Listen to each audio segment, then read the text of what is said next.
And I just ran a 5K race this afternoon. I didn't win, but I also didn't give up. I made it all the way to the finish line, so it's time to celebrate! Yeah! Oh man, I've been training all month for this race, so it has taken a lot of commitment. Commitment is making a plan and putting it into practice. I made a plan, and I practiced a lot. All that running.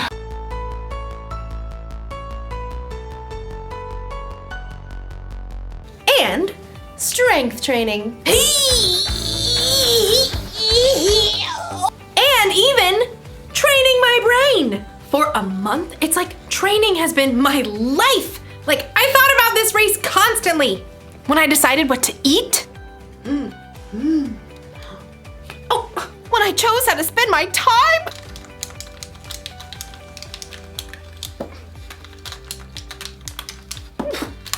From morning until night, I kept my mind on the race. That's what you gotta do when you truly commit to something. Like, you've gotta live like it's important to you. Today's story is about a woman who lived her whole life that way.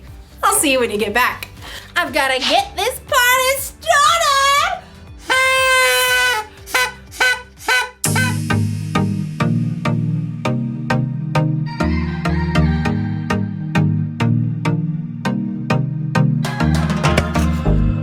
Your plans for me are good.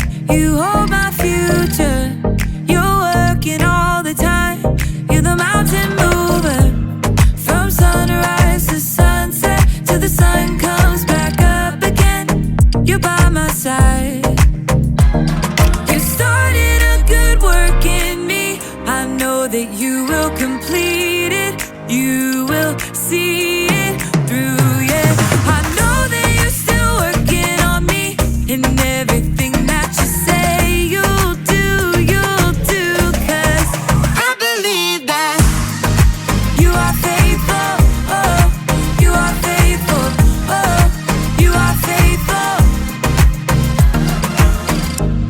I'll trust your every word, 'cause I believe that you're working for my good. Yes, you're committed.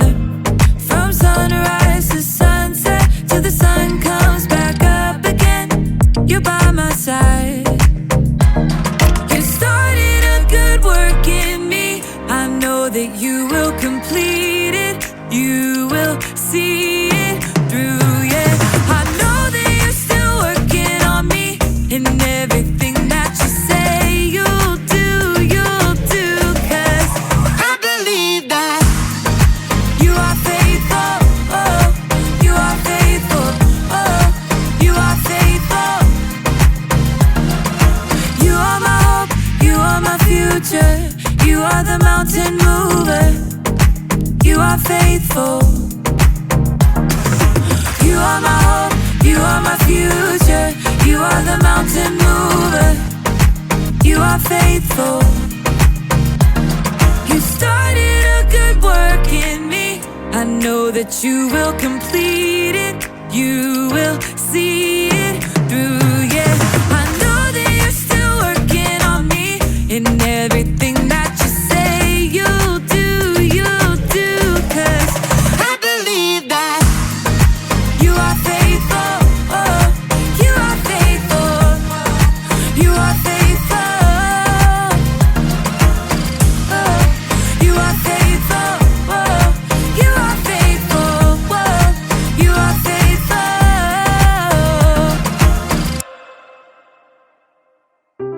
The Bible.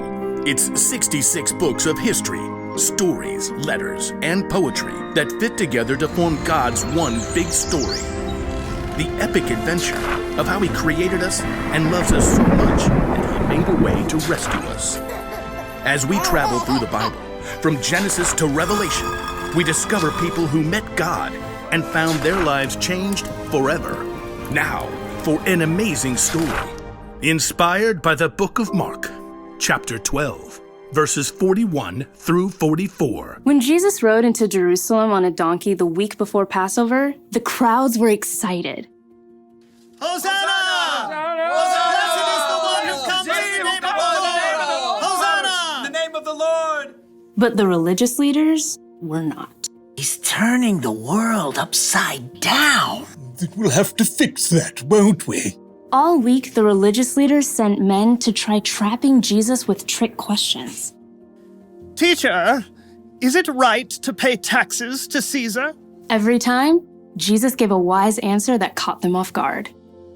Give back to Caesar what belongs to Caesar, and give back to God what belongs to God.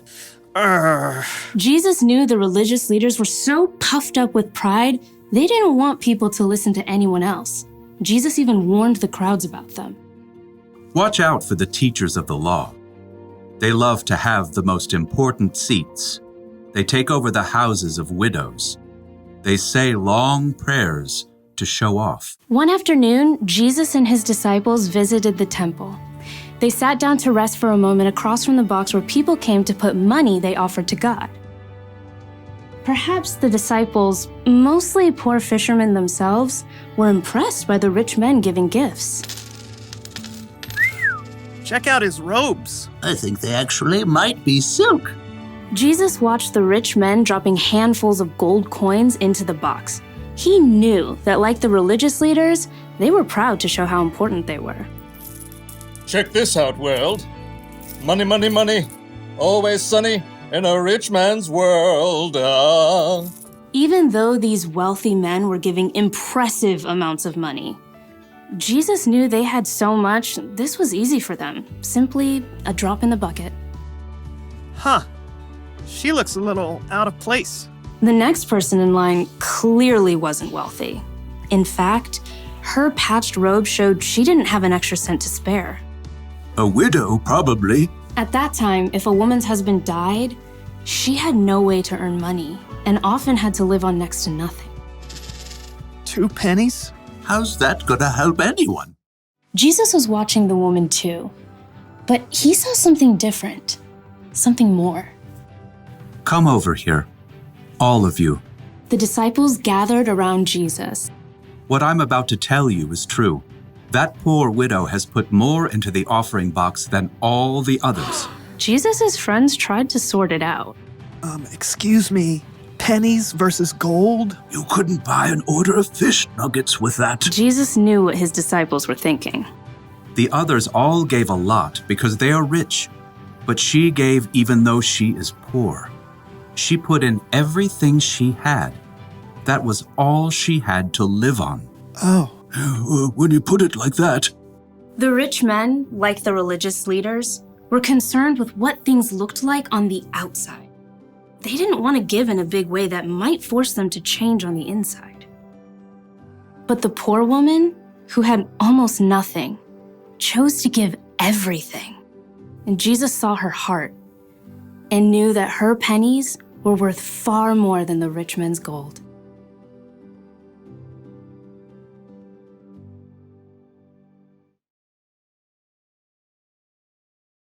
Nobody else thought a poor woman giving 2 small coins was a big deal. But Jesus saw the truth. Other people gave because they were rich. This woman gave everything she had because she was putting her trust in God. She was living for Him. And that's something to celebrate. Woo! Yeah!